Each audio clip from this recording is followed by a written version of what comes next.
Today, we're going to talk about Apulia. When considering a vacation in Italy, cities like Rome and Venice come to mind.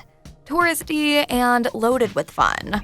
But if you don't head straight for the Puglia region in the south, you're missing out. The region of Puglia, also known as Apulia in Italian, which is brimming with beautiful Baroque architecture and underdeveloped beaches, is quickly becoming a go-to region for tourists. In particular, those looking for an Italian getaway with stunning landscapes like those in Umbria and Tuscany, as well as mouthwatering cuisine and fancy wine, but with a distinct identity and history of their own. Make Puglia one of your top choices if you're searching for some of the best beaches in Italy to sunbathe on or want to marvel at some historic architecture. Have doubts in mind? Well, let's clear those out by looking at the top 5 things that you can do in Apulia. Number 5. Pugliana a Mare. The image that may come to mind when you think of Puglia or the southern coast of Italy is one of the rocky cliffs with whitewashed homes perched over blue waters. Undoubtedly, Pugliano a Mare is one of Puglia's most well-known tourist attractions. What makes Pugliana a Mare distinct is this picturesque Cala Porto, a small pebble beach with emerald green waters that is gracefully tucked beneath the city's limestone cliffs. Cala Porto is one of Puglia's top beaches, despite being small and pebbly because of the water. There are many dramatic places to view Pugliano a Mare, but the best is probably on the rocky outcrop just outside of the town.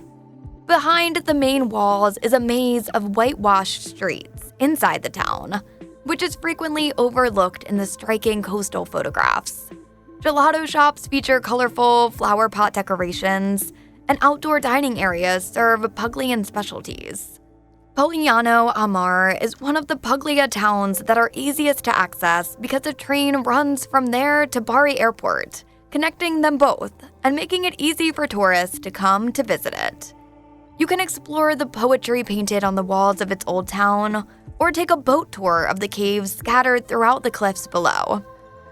Once you're here, visit Lama Monachile, a remote white sand beach tucked away between cliff faces, with a majestic Roman-era bridge serving as its entrance. Number 4.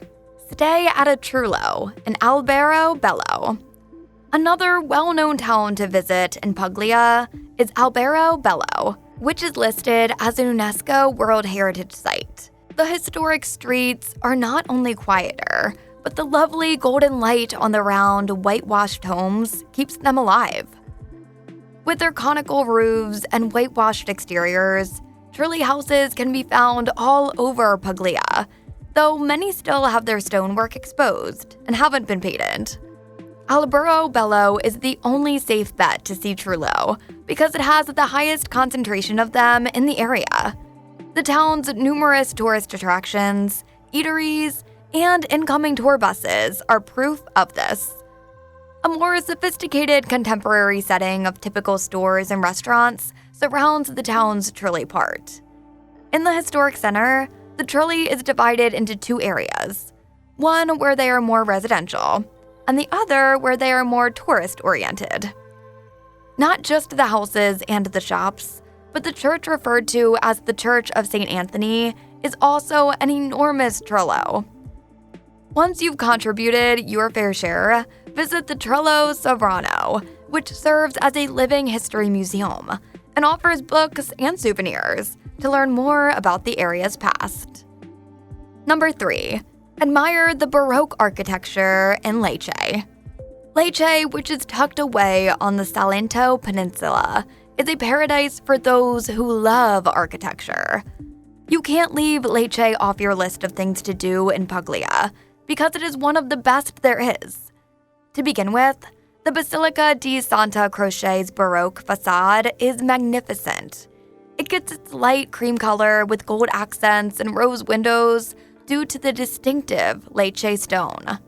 The interior of the cathedral is exquisite, with imposing white columns and a gold-painted ceiling.